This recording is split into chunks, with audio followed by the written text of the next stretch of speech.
Hello everyone, welcome to the ultimate prep series of the chemistry, and today we are going to discuss our second chapter, that is introduction of organic chemistry. I know, yes, right? The most favorite chapter and the most important chapter. Yeah, so we can start this chapter by discussing about the carbon. Why carbon? Why this unique carbon? See, the chemistry of organic compound is dominant by this element we call it carbon. All organic compounds are made up of the carbon and the related other elements. That's why we are going to first start to knowing what is this carbon all about. So if you see, every living thing which is made up of the organic compound have carbon for sure. I can give you some example, like some biomolecules like the proteins, the carbohydrates, the fats, all have this carbon which is in common. So we will start to knowing like what is why this carbon is so important and what it is about. So let's start with that. Carbon, which is one of the element of the periodic table, it has 6 as atomic number. So when you write its electronic configuration, it is 2 comma 4, isn't it? So it's 2 comma 4. It means that it to be stable, like the noble gases, it either it need to lose 4 electron and then it need to carry plus 4 charge, or it need to gain 4 more electrons, right? And this type of bonding we call it as ionic bonding. But is that possible? See, when any element gain electron or lose electron, it needs so much energy for it to be behave like that, right? And to gain or to lose 4 electrons, oh, it's too much. So because of that, carbon cannot go through this behavior that we call as ionic bonding. So because of that, now the carbon need to balance, right? What should be the other way? I think you know, right? It's the sharing. It's the sharing of electrons, and because of that, we can say the first property of this unique carbon is covalency. Now, when we say covalency, it means that it always form the covalent compounds. The compound of carbon, you can take any, like if I am talking about the methane, that is CH4. If I am talking about even the carbohydrate and the protein I am talking about, all compound of the carbon will always be a covalent in nature. Now, just about covalent, now to be stable, to be like stable like noble gases, it need to form 4 bonds, right? If you like see it carefully, like I let's try to make the structure of this methane. So the methane is look like that. There's 4 electron in the valence shell of the carbon, and one electron by each hydrogen, isn't it? This cross is the electron of the hydrogen, and see it carefully. It kind of look like that. So the hydrogen is now stable because see, when two elements share electrons, both get satisfied because of that. And while the carbon will be satisfied with these 8 electrons, 4 itself and 4 electron from 4 hydrogen, right? And now you can see the carbon is having 8 electron in the valence shell. That's what carbon wants, right? So that's how carbon get be stable, and that property actually we call it as a tetravalency. So second property which we can remember about the carbon is that it form 4 bonds, right? Now see, I have made just this single bonds. We will study later on that not only single bond. Sometimes it can have the multiple bond like the double bond and the triple bond as well, but always have the 4 bonds. The count of the bonds in the carbon will always fall. So this is the second property about the carbon, and the third one, which is actually very unique, is that you see when we talk about these large biomolecules like carbohydrate and the protein, I'm just giving you one example. You know glucose. So the formula of glucose is C6H12O6. Whatever, we don't need to know the structure, but here the 6 carbons are attached by this single bond between each other, right? And not just 6. This is the smallest carbohydrate, right? It is a monosaccharides, and we have like very long carbon chain there. And this property is actually unique because it's not present in any of the periodic table elements. You can take sulfur that have the maximum type this nature other than the carbon. It can form the 8 sulfur can have this sulfur bond, and if I talk about the carbon, it can have the infinite number that we cannot even count. So let's suppose cellulose, if you heard about that, or the starch which is present in the potato, it have the unlimited number of carbons which is joined by that kind of bond, carbon, carbon, carbon, and carbon. and this is one of the unique property of carbon, and we call that property as the catenation. Catenation. Okay, so these three property make carbon different from the other element, and because of this nature, carbon is like a part of the organic compound, not just a part, actually it's a dominant, it's like the lead character of the organic compound. Okay, so now let's go one by one to see the properties of this carbon. So first we are going to discuss that carbon have 4 bond and the long chain. So I already told you about this one, that carbon have a nature to form this tetravalency, right? So when I see tetravalency, what comes in your mind? That it have a 4 valence electrons, right? So that carbon, we know it's 2 comma 4, and this 4 can be like, to be satisfied it need to share these 4 electrons. When it share 4 electron, it means that carbon will have the 4 bonds. Okay, see, 4 electrons are shared means the other element will also share 4, and 2 electron form 1 bond, there will be 8 electrons, so altogether there will be total 4 covalent bond in case of the carbon. Okay, now long chain, we have discussed that property, we call it as a catenation, like carbon, carbon, carbon bond, right? As I mentioned to you, glucose I have given you, and the second, I think sucrose, sucrose have the formula like C12H22O11. So you can see there are 12 carbon are there, right? And in the same way, we can have a very long chain. It's not necessary they will be a straight chain, it can be a branch as well, but these long chain make carbon different from the other. Okay, now let's move to the second property, that is the hydrogen and the heteroatom. So when we start discussing about the carbons, the first compound we can have as an organic compound, that is the hydrocarbons, and we will discuss it about later. What I am trying to say here is that most of the organic compound, the most common element other than the carbon will be the hydrogen. To be satisfy the bonds of the carbon, we will have hydrogen, but not just the hydrogen. Sometimes we can have the heteroatom as well. And because of that heteroatom, we here use this one word, one term that we call is a functional groups. So functional group are the elements or the group which change the character of that carbon chain. Like if it is methane, CH4, right? It have a different property. But when a functional group like the CH3, that OH group, that is the alcohol. Now what happened? Its structure is kind of look like that initially. Then methane, okay. Then what happened? One hydrogen got removed, and in that place we have this OH, which is a functional group here. Now see what happened with that. Not just the structure change, their property will also change, and because of that, heteroatoms or the functional group we can add in these long carbon chain, which we will see very very like frequent. Next is the multiple bond. So I think that's one we have like a little bit discuss about that. So now let's discuss about much more. So it's not necessary that carbon can have just the 4 bond, and it should be the single covalent bond.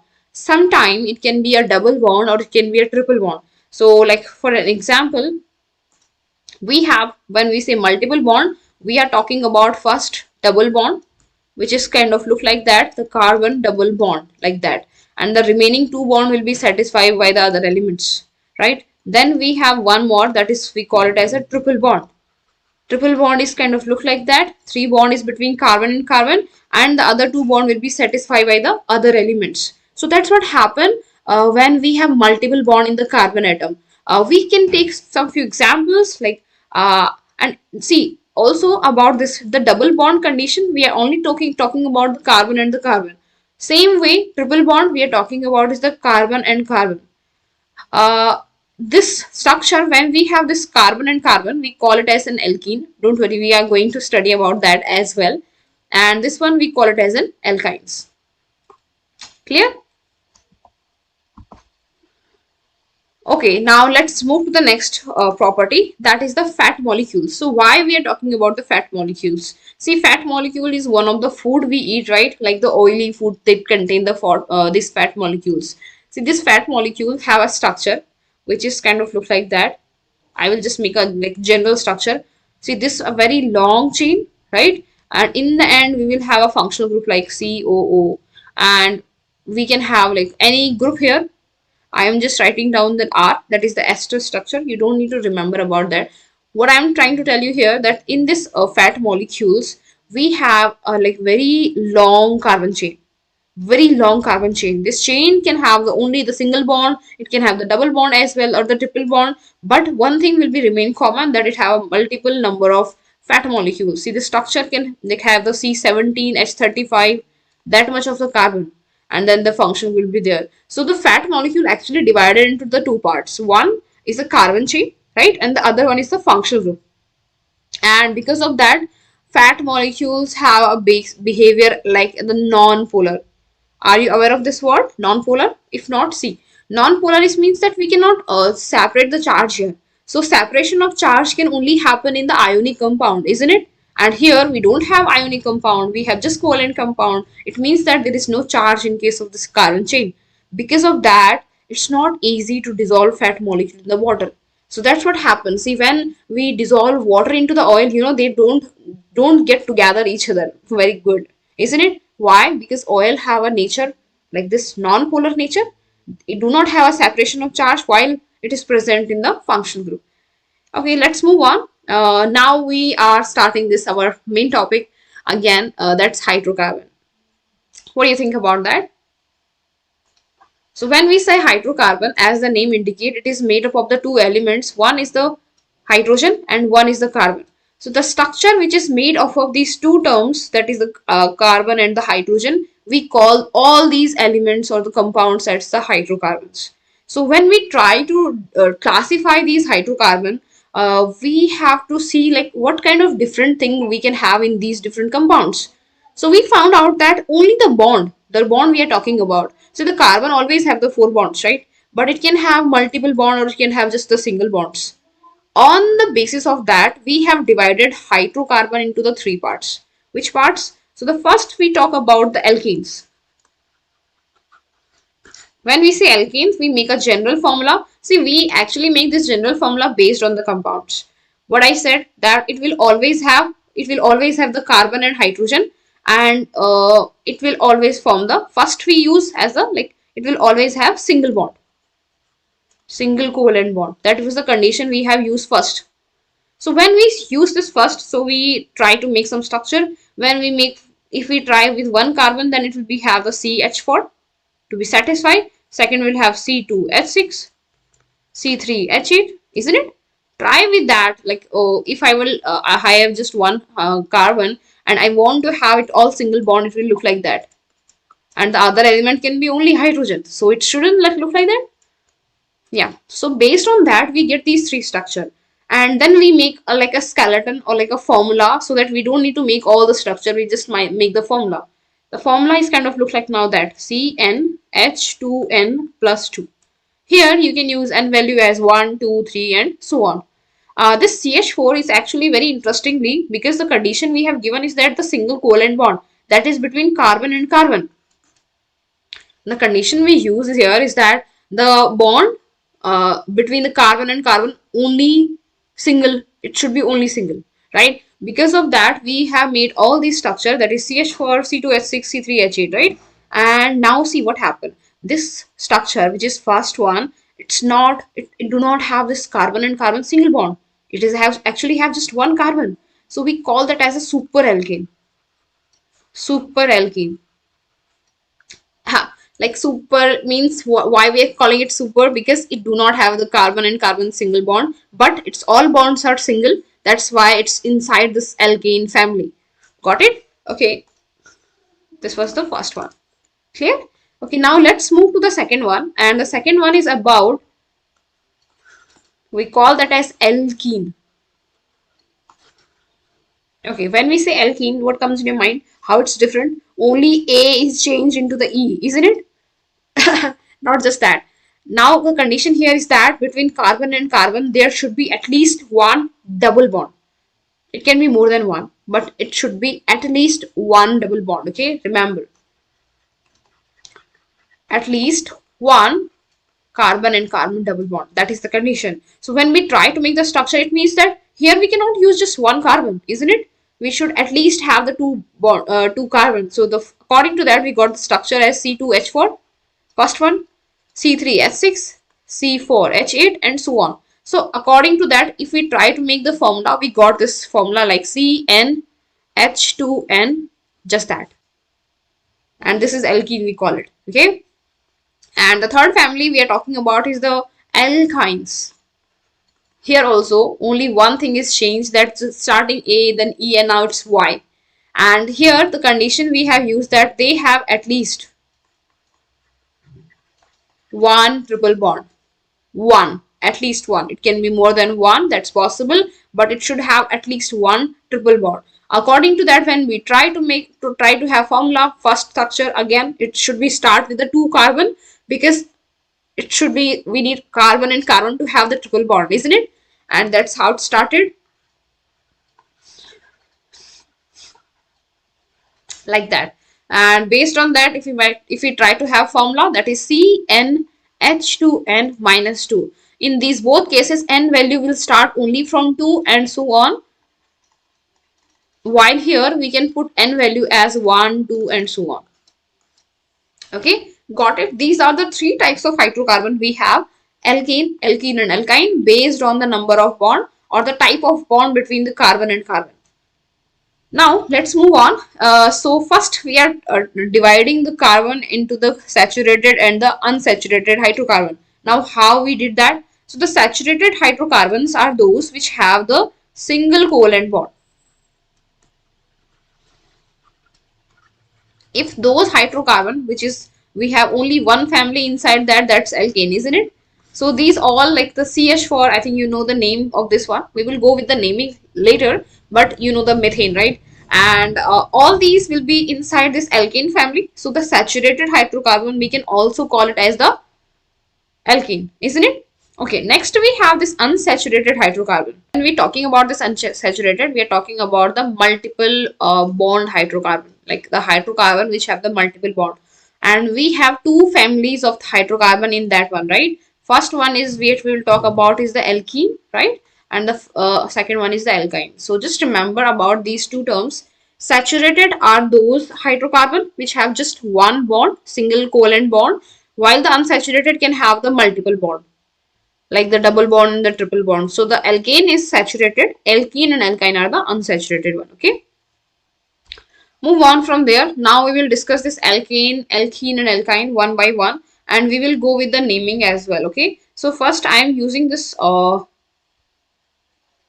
term with you. These are the terms when we have the different carbons.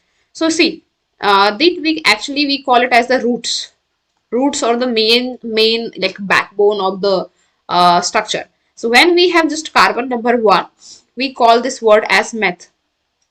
Remember, 2 is actually eth. 3 we call it as a prop. 4 we call it as the but. 5 we call it as a pent. 6 we call it as the hex. 7 we call it as the hept. 8 we call it as an oct. In the same way, 9 is noc, and the 10 we call it as a dec.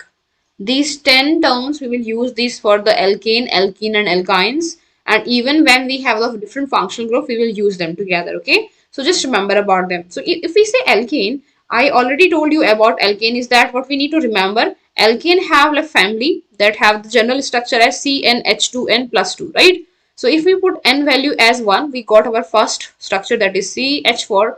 If n value 2, we got second structure, and 3 we have the third one. All will have the carbon-carbon chain or carbon-carbon bond except the CH4, and all bonds will be the single. If we try to write the name, just remember that whenever we write the name, we have 3 things which we need to remember. That whenever any name it can have these 3 parts. One, we call it as a prefix, that is the starting material. Root, that is the main part, and in the end we have the suffix. Together these 3 make the structure. So it's not necessary that prefix is always there. Prefix can be present or not present, but the root and the suffix will be always present. For alkane, we have a suffix called "ane", means the name will be "and" with this name "ane". So what we need to do, see, for the CH4, we know the there is one carbon, it is meth, right? And the name will be "and" with the "ane". So in the name will be according to that. Try.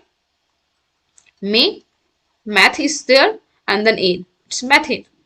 See, same similar with this. Eth plus ane, ethane. Prop plus ane, propane. Isn't it? And the same will be work for all the different alkane. You can choose any. Just write the. You need to remember these names, and we can write the name for any of the alkanes. Isn't it? Let's move on. That is the molecular formula and the displayed formula. So what we are talking about here is that the molecular formula and what is the displayed formula. So whenever we try to have any structure, as we mentioned, CH4.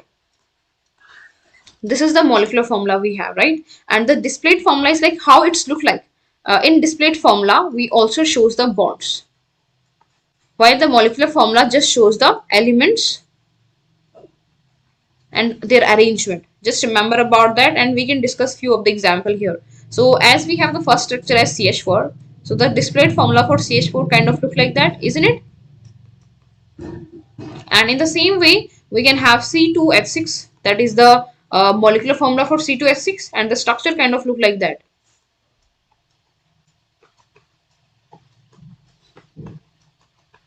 That is the displayed formula for the ethane. In the same way, if we have the second structure C3H8, that will be the molecular formula, and the structure will kind of look like that. You can see only the methane was that one which do not have the carbon double bond, so the single bond, and other have the same bond, carbon and carbon bond is there. So all these structures we have the molecular formula and the displayed formula. We have other formula as well, like the condensed formula, in which see, if you see, we can make the structure of the C2H6 two-way. So C2H6 is correct, but CH3 and CH3 is also correct, isn't it? So that is a better formula. That we formula call as a structural formula. Structural formula. That's how structure is look like, CH3 and the CH3. So this formula will help us to understand how the structure of the alkane is kind of look like.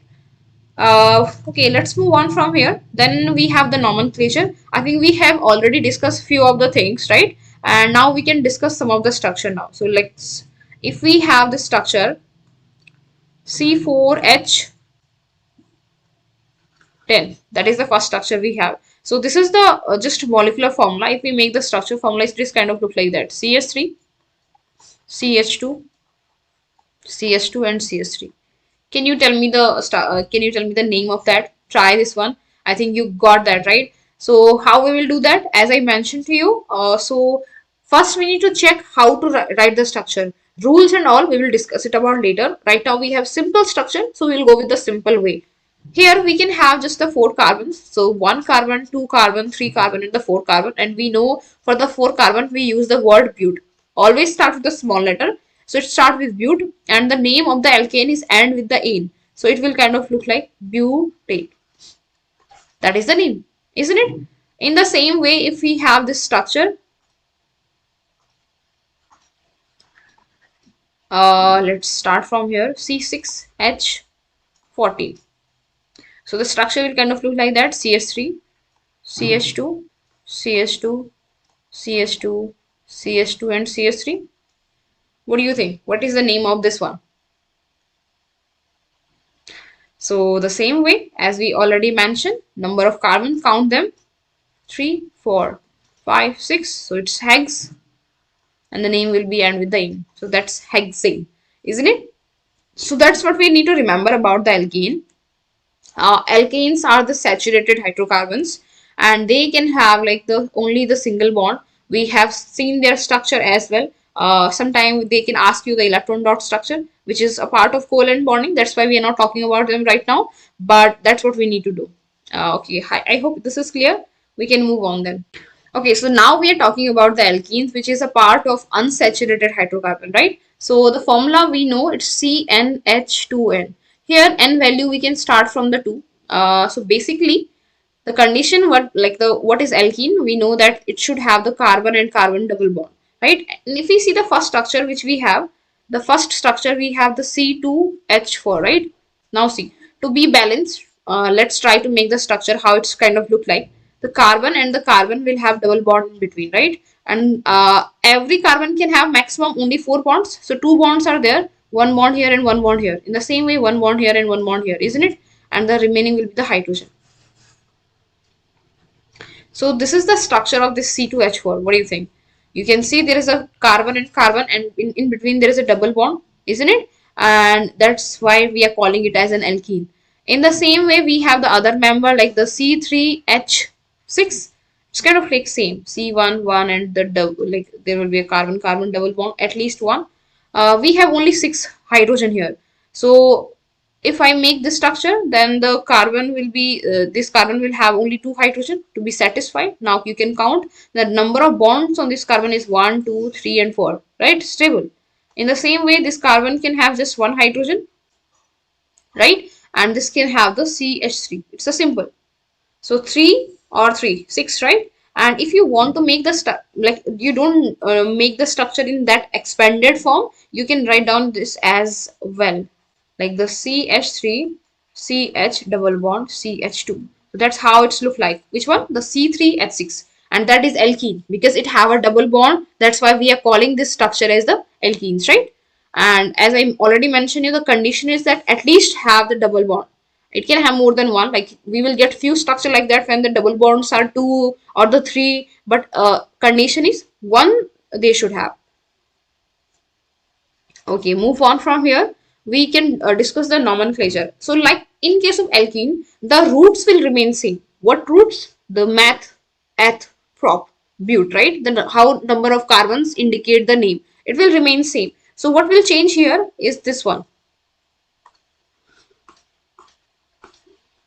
So first structure we have the C2H4, right? How many carbons are there? So we need to start with the there in this structure which we are right now making. There is no prefix. Prefix we will do later because we need to study first rule and then we will discuss that. Right now we have a simple chain. So in that simple chain we don't have any prefix. So the name will be just root and the suffix. The name like how many carbon are there and then the name and with the some suffix. In case of alkene, the suffix is here is "-ene", this "-ene" part, right? And "ene" means whatever the name of the word root we will have, the name end with the "-ene". So for C2H4, it is eth and then "-ene". It is ethene. Then C3H6, same way, it will be propene. To make this structure expanded form, it's kind of look better. So if we have this CH2 double bond CH2, we call that as ethene. This is the same way, right? This is the molecular formula and this is the structural formula we say. This is the molecular formula and the structural formula will kind of look like that. CH3, CH double bond CH2. And this both are same. It's ethene, ethene, propene, propene. But the way we are writing it, it's different. Okay. So that's how we started. Now, when we have this kind of structure, we need to go the numbering as well. What do you mean by numbering? Like, see, if I say propene, we are not sure where the double bond is, isn't it? Double bond can be here between this carbon, between this carbon and this carbon. For that, we use the numbering. So let's not discuss here about that because right now we are just discussing the alkenes. We will discuss it in the nomenclature part when we have the other group as well. Okay, so we can move on. Next, we have the chemical test for the unsaturation. So what happen if we have a structure and we try to find out that it have a double bond or not? We need to do a test, right? And that's we call it as a chemical test for the unsaturation. So that test we actually call it as a very interestingly addition reaction. If we have any structure like I have a chemical A and I put down here the bromine water like the Br2, and what happened, this structure just we got like one structure like it's ABr2. You can see it's addition reaction, right? Because both reactants got added in the product. That reaction only given by the unsaturated compound, not by the saturated like the alkenes. So that's how we can test the presence, positive presence of the unsaturation. How it should look like. So suppose I have this alkene, okay, that is the ethene. If I go through the Br2 reaction, you know what will happen? It will form this here, Br will be added and the Br will be added. You can see what happened, the double bond broke down and in that place the elements are getting added. So this type of reaction, we call it as an addition reaction, can only happen if there is a double bond. But what happens if there is no double bond? Like if we have the methane, Will this reaction take place? This will reaction will not take place like the addition reaction. So that's how we can like sense the presence of the double bond, right? That if there is an addition reaction, then it's double bond. In case of this alkane, we cannot have the addition reaction because there is no gap, there is no double bond or the triple bond to break down, isn't it? While in case of, just remember, for the alkanes we got the substitution reaction. Substitution reaction only. What is substitution reaction? If you ever play sports, you know this, what is the meaning of substitute, right? One should need to remove to add one more. That's thing what happened here. So the H should be removed, and then in that case, in that place, Br can be added. But here we cannot have just one product. We will have a byproduct as well. So it is not showing the addition reaction for sure. So that's how we can test the presence of unsaturation. Okay. Okay, so move on. Next we have the homologous series. See, this term is actually used very frequently and we should know what is the meaning of that. If you see the many structure of alkane, I'm just using alkane here first. So the first structure we have in alkane is CH4, right? Then we have C2H6. Then we have C3H8. Then we have C4H10. You can put down the value of N as 1, 2, 3, 4, 5 and you can see all these values. If you see the gap between them, the difference between them is only the CH2 group. CH2. Isn't it? In the same way, if you choose any of the organic compound series like the alkane, later on the alcohol or the ketone, all of them have a common CH2 group in between, and that series we call it as a homologous series. So how we will define it? A series of organic compound which have common group in between. That's we call it as a homologous series. Got it? Like, as I have taken one example, you can take any other example, but that will be the definition for the homologous series, that they should have the same group in common. It cannot change. Like for the CH2 and C2H6 is CH2, so for C2H6 and C3H8 CH2 still there. Got it? Okay, so that is the homologous series we have. Now we have the functional groups. So functional group, I did define it initially. So if you remember, the group or element that attach to the main chain, that attach to main chain of carbon,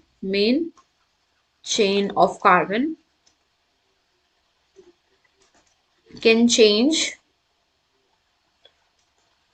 properties, that known as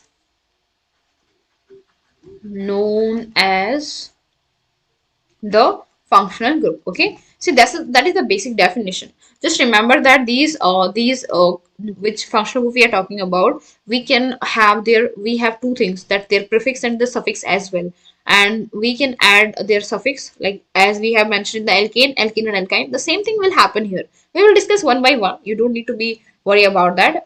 So first I am writing here the one which we already have talked about, that is the double bond and the triple bond, right? So double bond and triple bond, or we can write betterly like the alkene and alkyne. That's better because they have an impact on the carbon chain, right? So the normally carbon chain is the single bond one. Sometimes it can have the double bond or the triple bond. Then it's also act as in the functional group, that is alkene and alkyne. And about these alkene and alkyne, one thing we need to remember is that we can only add their suffix in the name. There is nothing else then, only suffix, and that suffix we call it as the "-ine" for the double bond and "-ine" for the triple bond, right? And in our syllabus, like in our curriculum, we mostly have the alkenes, so you don't need to worry about the alkyne that much. Second thing which we need to discuss is the halogens. So halogens are the member of the group 17, isn't it? And there are four halogen we have: fluorine, bromine, chlorine, and iodine. And their name is not like that when we write it. Actually, we call them as the fluorine, bromine, chlorine, iodine, and their name is kind of fluoro, bromo, iodo, or chloro. And these name will always be at the front. So we can only use their prefix only. Just remember that is kind of the terms and condition for the halogens, prefix only. And how? Like for the fluoro for fluorine, chloro for chlorine, bromo for bromine, and iodo for iodine. That's how we write their name. That is the second functional group, right? It will impact on the carbon chain, obviously. Third, we have is the main very important one, that is the alcohol. And see, alcohol functional group is kind of look like just OH, which will be attached to the carbon chain. So this carbon chain I am using R for here. R means there will be a carbon chain. So when we have alcohol in the structure, how it will change the name? So we will add its suffix, and the suffix we call it as a ol. OL, all. That's it, yeah. Now, fourth we can have is the carboxylic acid. So the carboxylic acid is kind of look like the COOH. In expanded form, it is kind of like C double bond OH, right? And there will be an R group over it, R group here on the carbon chain. So it's kind of look like that. Now, how it will impact on the carbon chain? So the name will be added with the suffix, and the suffix here is the oic acid. OIC, that will be added at the name of the end of the carbon chain, and then it will be acid. See, its naming is not that easy. We will go one by one and check them, and then how we write their name, right? So the halogens, it's very easy. We just need to write. We just need to know what is the position of these fluorine, and we will write their name at the front. Same about alkene alkyne we already have discussed. So now let's discuss the alcohol and the carboxylic acid. Okay. So the first one we have alcohol, and about alcohol, see the basic structure we already know, it's ROH, right? Here in this place of R we use a word that called we as alkyl. Now what is this alkyl about? See, you know this word is right, this methane. So when we need to add one group on the alkanes, because alkane cannot have more than this, carbon already have 4 bonds, right? If we need to add one bond, we need to remove that one bond first. So we first convert this CH4 into the CH3. Now this carbon can add one more bond, right? So this is alkane, and after losing one bond they become alkyl. Okay, and this alkyl, so the name of this one is methane, and the name of that alkyl is actually methyl. In the same way, ethane, ethyl, propane, propyl, butane, butyl. All these structure will be present in this structure. See, this alkyl word we will use only when we are using it as a prefix. Otherwise, the name will always remain as an alkane, because all the structure, if they have this single bonds, then we will use the name from the alkenes. Okay, how so? Let's go one by one with that.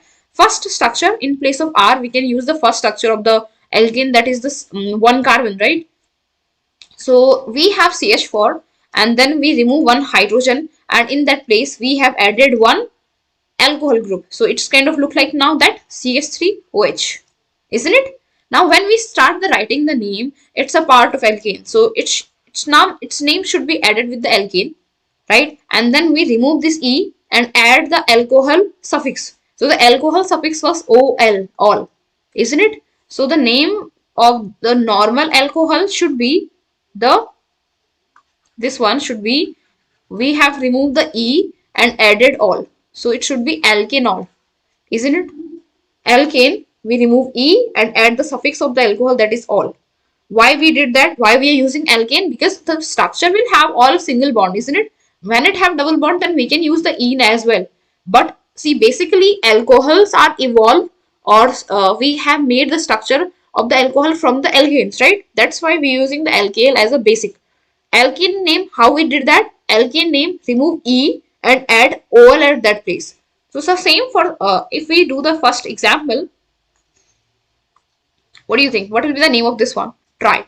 So it should be one carbon, so methane. We need to remove E and or add OL. So the name will be methanol.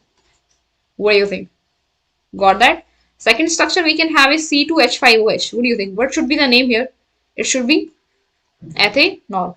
Now see, this structure is kind of the molecular formula only. It's kind of look like CH3, CH2OH. If I make the structure same with the 3 carbon, CH3, CH2, CH2OH. What do you think? What should be the name? It should be propanol. One thing remember, as you can see, when I am writing the name, I am using small letter as the first one. Should be the condition. That is the law, that the name should be always start with the small letters. Okay. So remember about that alcohol. Next we are discussing about the carboxylic acid. Same with the carboxylic acid as well. So the structure is kind of COOH. So it actually we evolve it again from the alkane. So the structure which we can start with, but here one thing is added, that R can be H as well, the CH3, the C2H5 or the remaining alkyl group. Means we can start the name, the structure for the carboxylic acid with the H as well.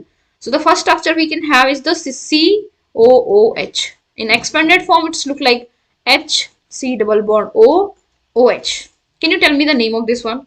The same thing as we done here. So the number of carbon. Now interestingly, we need to use the number of carbon of this carboxylic acid as well. That should also be counted. So when we count them, the name should be because one carbon, so methane, and the suffix for the carboxylic acid is the oic acid, right?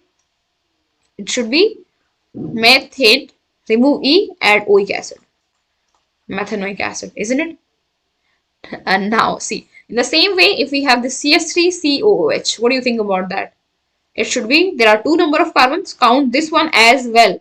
Always remember, count the number of carboxylic acid as well. So it should be, for two carbon, it should be ethanoic acid, isn't it?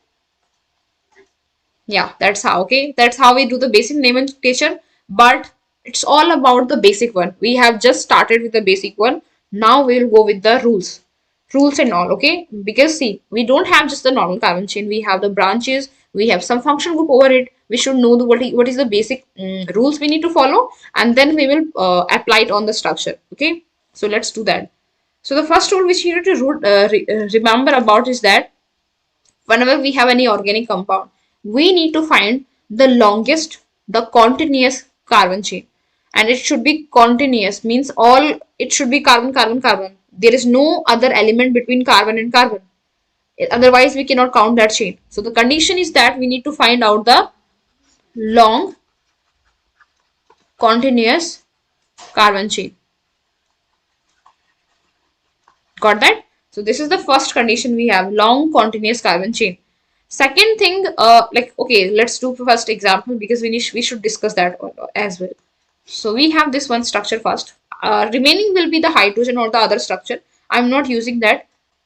Okay, count like use which carbon chain we should use. So here there are two possibility. One is this carbon chain, right? And one carbon chain can be used from here and to here. Which should be the correct one? So if you check it carefully, this carbon chain which is in straight have 1, 2, 3, 4 carbon, right? While the one which is kind of, we are bending it 1, 2, 3, 4, 5. So the 5 is the longest, right? So we should use 5. We haven't said that it should be straight. It can be branch. But there is no element in between, okay? Next thing we can have here, this structure, see. How many number in our longest carbon chain? You can see we can use this much or this much. We cannot ask for the longest chain because there is an oxygen between and it's not continuous. So that's why we can use only the smallest carbon chain, that is carbon-carbon. Here, we will talk about that as well. But just remember that the first rule is that we need to go with the longest continuous carbon chain. Okay. Second is about the numbering. So when we do numbering, so the numbering of carbon chain is, it should be like 1, 2, 3, 4, 5, or it can be 1, 2, 3, 4, 5. In this structure, first one, the both are same. It's not affected, right? But in other cases, we will have some condition when there are functional group over it. So the numbering is always done to get the lower value for the functional group. Like the functional group is attached to which carbon should have the lowest number. That is the rule, okay? So numbering should done so that alpha carbon, so the alpha carbon is the carbon which is directly attached to the functional group, get lower possible value. That is the rule. See, if you remember these two rules, then it's very easy. So let's see about that. We have the structure. So chlorine is also functional group, right? We have two way.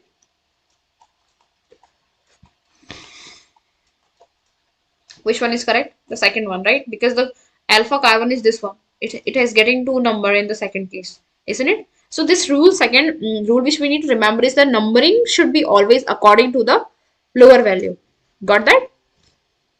Organic compound, I'm using some of the structure. I hope you remember about this one. That when we have carbon number 1, we use meth. Carbon 2, we use eth. We will use the main alkane, so it's methane, ethane, like that. For C3 we use prop. C4 we use but. For 5 we use pent, right? I'm using that much. If you have more structure or more longest structure, you can use the previous one which we already have discussed. Okay, let's try to write the name of these one.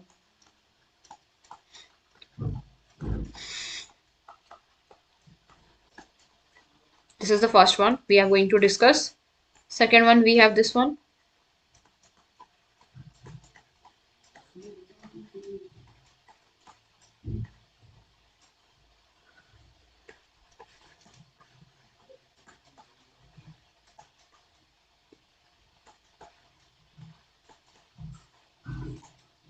And the fourth one. Let's try that. First one, find the longest chain. So the longest chain is this one or this one, both are same. So we are using the normal chain. How we need to do the numbering? Numbering will be start from the, see, if we have this carbon chain, like suppose this one. If we are using this carbon chain, this methyl group is not including in that, right? So it will be added as a prefix. Okay, prefix we will add it. So according to that, the numbering should be done in that way: 1, 2, 3, and 4, isn't it? And this methyl group we will add as prefix, as we already mentioned, because it's a group which is not in our carbon chain, main carbon chain. So because of that, the name will be start with the 2 methyl, because that is the position of that methyl. And remaining, how many carbons are there? 4. So 4 alkane is butane, right? Simple, it's butane without any gap, without any gap. That's how we write the name. For second one, we need to do numbering according to the OH. So it should be 1, 2, 3, and 4. There is no prefix here. Only we have alcohol, and alcohol, for alcohol we use the suffix. That is all. So it is start with the number of carbons are 4. Butane, it should be butane, but as we know that how to write the name, we will remove this e and add ol in that place, right? And it's better if we can mention the position of ol as well. So it's butane 2 all, or we can also write this 2 butanol. Both are okay, both are correct. Okay, so it's butane 2 all or the 2 butanol. Second one, here is interestingly we have two functional group together and they are both same. So according to that, if we do the numbering, so we need to mention, so for chlorine we already know that they are halogens, right? We can only use prefix for them. So if we use the prefix, it should be like 1 at one position is prefix and 2 position is prefix. Without any graph, we will use di. Di word is like, it's also to show how many groups are there. So because there is 2, we use di. If 3, tri. 4, tetra. So di, chloro, remaining is just that is butane. Okay, got that? And here in this one we use 1, 2, and 3, and just 3 number is just the prop and propane, and remove e and add oic acid for the acid. So it's propanoic acid. That's how we write the name. And I hope try as many examples you can do and tell me if you have any problem with anyone. Okay, now see, we have these two structure, and see butane and 2-methyl propane. We need to discuss this formula and the structure formula and what is similarity and dissimilarity between them. Okay, so if you see, if we try to make the structure, butane is kind of look like that. Butane is CH3, CH2, CH2, and CH3, right? And then we have 2-methyl propane, that is CH3, and here we have methyl. That is, if you see their structure, this structure is different, isn't it? And when we make their molecular formula, it's C4H10. It's also C4H10. Oh wow, isn't it interesting? two different molecular formula, two same molecular formula but different structure. That is, we call it as the isomer, and we call them as the structural isomer because their structure are different, right? So the structural isomer, we can define this isomer word with that they have the same molecular formula but different structure, right? That we call it as an isomer. Now when we discuss this similarity, we can say in similarity we can just mention that their molecular formula is same, molecular formula will be the same, also their properties like the chemical or the physical properties are also same because both are alkenes, right? Properties will be same. So what is the dissimilarity? Dissimilarity is the one which is we call it as a boiling point. So boiling point is actually depend on their intermolecular interaction, like how well they are attached to each other, how much temperature we need to convert them from solid to liquid or liquid to gas. Melting point and boiling point I'm talking about. So because of that, because the one have a flat surface, this one will have more interaction, so we need more temperature for that, while this one have a like less surface area, it's kind of it have more thickness, and because of that it have a less intermolecular interaction. Actually in case of the alkanes we have this van der Waals interaction that is only work for the non-polar or which do not have any charge. Because of that, we can say that there is similarity is the molecular formula and the properties, while their dissimilarity is their boiling point and the melting point. Okay, just remember, very very important question, right? So isomer have different boiling point and melting point. Okay, why? Because of different intermolecular interaction. Intermolecular interaction, got that? So just remember about that, and that's what happened for the butane and 2-methyl propane. Okay, you can see their structure, their molecular formula is same, their properties will be remain same, like they are all not soluble in the water, and the reaction you will see same, but only thing which is different is their melting point and boiling point. Okay, because of this interaction. So we have discussed the structural isomer. Now we have the hydrocarbon and the alcohol. So if we move from the hydrocarbon, like we have the structure, right? If you see this C2H6 and the CH3OH, they kind of have the same weight, the mass, and even their mass is same, around same, but their structure is even their properties are so different from each other. Even we can say the hydrocarbon is non-polar while the alcohol is so polar because it have oxygen and the hydrogen, right? So their behavior is different from each other, from what? The hydrocarbon and the alcohol. So alcohol, you can what I'm trying to say is that the mass is same, right? Their mass, if you will count it, you like the molecular mass I'm talking about, count it with the help of their atomic mass. Atomic mass, like carbon is 12, hydrogen is 1. In the same way for carbon, this one is 12, oxygen is 16. Count them and then you will see their mass is around same, but their properties, their behavior, different way to prepare, it's all different. Even their structure is so different, isn't it? So why that happened? Why? It's because of that the non-polar nature. There is the it's the structure of this ethane is totally covalent, right? While the structure of the methanol we have is actually kind of polar as well because it have this OH bond, and because of that the properties of this hydrocarbon and alcohol is totally different, totally different. Okay, so that's why, but these are not structural isomers. Structural isomers are the previous one. I don't know why I have written it here, but it's just the we are discussing the comparing the hydrocarbon and the alcohol. Okay, got that? And next we have the ester and the isomerism. Ester and isomerism we have a little bit about in our curriculum, so we will start from there. If you know, the ester is formed by the reaction, we call it as an esterification, right? What is this esterification is about? When the alcohol ROH react with the acid, that is RCOOH, they form this structure called RCOOR, and water is got removed. How so? So let me write it in a more better way. I think you will understand. So we can write the acid at like RCOO SH. Okay, and I am writing this alcohol in the inverse manner. I'm starting from H, then O and R. See, this OH of the acid and H from the alcohol will be got removed, and the remaining will be just attached to each other. How it will look like? RCOR. Sorry, there is one more OOR,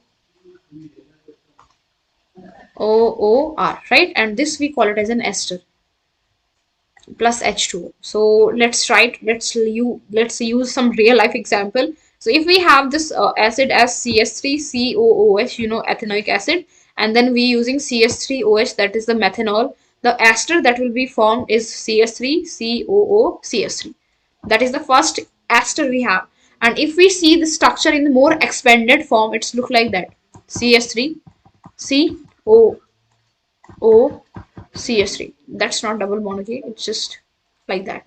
So this structure we call it as an ester, and the naming of this ester is quite interesting. We don't have that much in our syllabus. Like we have the name, so we are discussing it. So when we write the name, this is our main chain. Why? Because this carbon is the most important. It will get number 1 position. It's number 2 position. For ester, the suffix is O8. O8. Okay, so the name will be, it start with this CS3 because we are not including it in the main chain, so we will start the name methyl, and the how many carbon are there? It's 2. It's ethane, and the name will be end with O8, so it's ethanoid. Methyl ethanoid is the name, but this reaction, we need to remember that reaction is called esterification. When alcohol and acid react to each other, this reaction, this product formed, and that's why we call this reaction as the esterification. Got that? And here we have this one term isomerism as well. What is this isomerism is all about? So what happened? We have this structure, we mentioned this COO CS3, isn't it? This is the one ester we have. If we make the structure of this one way, one more, see this one and see this one.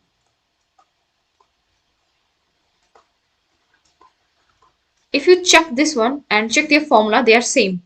Their molecular formula is same. They have, you can see 1, 2, 3, 4, 5 carbon, 1, 2, 3, 4, 5 carbon, and the oxygen and the hydrogen even it will remain same. So what happened? I just use 4 group this side and 1 group this side. Here I am using 3 and 2, and here I am using 4 and 1. So they are actually isomers because their formula is same, only their structure is different. That's what we call it as the isomerism. It's the same we discuss about the butane and all. This one is not so important. I'm telling you, it's like for the higher grade. That's why I'm telling you. But that's what with the ester. That ester can show the structural isomerism as well. I think that's it for today, and we finished the introduction of organic chemistry. So how it's like? Tell me in the comments that do you find this lecture like easy or difficult, and like if you have anything which is still you are confused with, comment on it. I will definitely reply. Okay, guys, see you in the next class.